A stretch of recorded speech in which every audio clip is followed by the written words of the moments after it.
राधे राधे सभी को। कैसे हैं आप सब? होप करती हूँ आप सब बहुत अच्छे होंगे। गाइज, आज की वीडियो होने वाली है कि हम करवा चौथ पर सरगी कैसे लेते हैं। जो महिलाएं पहली बार व्रत रखने वाली हैं और जो अकेली रहती हैं, जॉइंट फैमिली में नहीं रहती, उनको नहीं पता होता कि हम लोग सरगी कैसे लेते हैं और सरगी लेते समय हमें क्या करना चाहिए, सरगी हमें किस समय लेनी चाहिए, सरगी हमें कौन देता है। तो आज सारी जानकारी इस वीडियो में मैं आपको देने वाली हूँ। प्लीज़ वीडियो को लास्ट तक जरूर देखें। तो देखिए, सबसे पहले मैं आपको बता देती हूँ कि सरगी लेने का समय क्या होता है। सरगी लेने का समय होता है सुबह 4 बजे से पहले 4 बजे से पहले का मतलब ये है कि जब तक सूरज की किरणें ना निकले उससे पहले पहले आपको सरगी लेनी होती है। तो आपको सुबह 3 बजे उठना होगा इसके लिए, और 3 बजे उठकर आपको नहाना होगा। नहाकर अपने मंदिर में दीपक जलाएं गणेश जी के आगे, और संकल्प लें, हाथ में चावल लेकर संकल्प लें करवा चौथ के व्रत का। तो इस तरह से मतलब संकल्प लेकर तब व्रत की शुरुआत होती है। अब देखिए, मैं आपको बताती हूँ कि सरगी कौन देता है। सरगी आपको आपकी सास देती हैं। वैसे तो जो जॉइंट फैमिली में रहते हैं वहाँ तो उनकी सास सरगी दे देती हैं, और जिनकी सास नहीं होती, उनकी जेठानी वगैरह जैसे घर में बड़ी है कोई, तो वो सरगी दे सकती हैं। लेकिन जो अकेले रहते हैं, फैमिली नहीं है, जिनकी जॉइंट फैमिली में नहीं रहते, तो वो सरगी कैसे लें। तो देखिए, आप खुद अब मार्केट से अपने लिए सामान लेकर आएँ सरगी का, और सुबह के समय में आप खुद को भी अपने आप मतलब सरगी दे सकती हैं। तो अगर आपके हस्बैंड इस चीज़ में हेल्प कर सकते हैं कि मतलब सुबह आपके साथ जल्दी उठकर आपको वो सरगी दे सकते हैं, तो आप अपने हस्बैंड से भी सरगी ले सकती हैं। लेकिन सामान आप अपने पैसों का ला सकती हैं। इसमें ऐसा कोई नहीं है कि आपकी सास ही आपको देंगी तो ही सरगी ली जाएगी। नहीं, आप अपने पैसों से सामान खरीद कर लाएँ और खुद को सरगी दे सकती हैं। और सरगी में क्या क्या सामान होना चाहिए, देखिए, सबसे पहले आपको खाने पीने का दिया जाता है। खाने पीने में आप मीठा ज़्यादा रखें, जैसे कि फ्रूट्स हो गए, ड्राई फ्रूट हो गए, और मीठी मठरी हो गई, जूस हो गया, मीठा दूध हो गया, खीर हो गई, दूध की सेवई हो गई। तो ऐसी चीज़ ज़्यादा रखें। नमकीन थोड़ा कम रखें, क्योंकि नमकीन आप ज़्यादा खाएंगी तो आपको पूरे दिन प्यास लगेगी और जिससे व्रत आपका ठीक से नहीं हो पाएगा। तो बेहतर यही है कि आप मीठा ज़्यादा लें, नमकीन थोड़ा कम लें।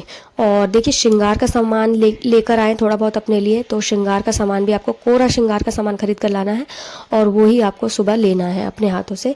और उसमें साड़ी सूट जो भी आप कुछ अपने लिए पहनती हैं वो भी ले सकती हैं।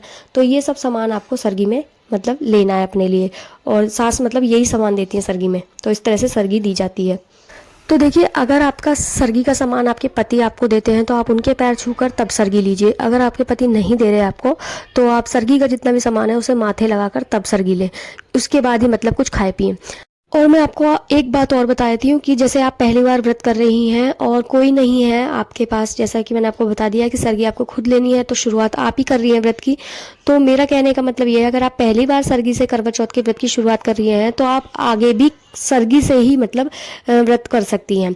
लेकिन अगर आप पहली बार साधारण व्रत करती हैं, बिना सरगी का व्रत कर रही हैं, निर्जला व्रत रखती हैं, कहने का मतलब ये है कि आप पूरे दिन कुछ ना खाएं पिए, तो जैसा आप पहली बार व्रत रखेंगी ना, वैसा ही आपको आगे व्रत करने होंगे करवा चौथ के।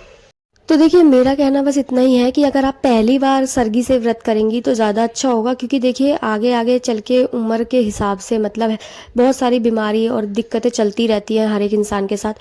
तो हेल्थ इशू आजकल ज़्यादा होने लगे हैं, तो शरीरों में क्योंकि वीकनेस बहुत ज़्यादा हो गई है आजकल, किसी के बस की नहीं है पूरा दिन भूखा रहना। तो बेहतर यही है कि आप शुरुआत सरगी से कर लें, जिससे कि आप आराम से व्रत कर सकें। और अगर आप पहला व्रत बिना सरगी लिए करते हैं तो आपको बाद में भी फिर बिना सरगी लिए ही व्रत करने होंगे। मतलब आप फिर बाद में नहीं उठा सकते कि जैसे कि बीच में उठा ले कि नहीं मैं सरगी लेकर करूँगी, मुझसे नहीं रहा जाता बिना खाए पिए कुछ।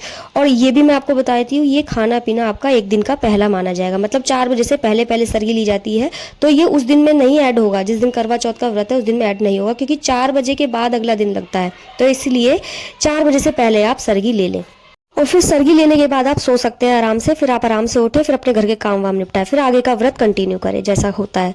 होप करती हूँ आपको आज की जानकारी अच्छी लगी होगी। तो प्लीज़ वीडियो को जाकर लाइक शेयर कमेंट करना बिल्कुल ना भूलें। चैनल को जाकर सब्सक्राइब करें, क्योंकि आगे भी मैं करवा चौथ से रिलेटेड बहुत सारी वीडियो डालने वाली हूँ। तो मिलती हूँ आपसे नेक्स्ट वीडियो में, तब तक के लिए राधे राधे।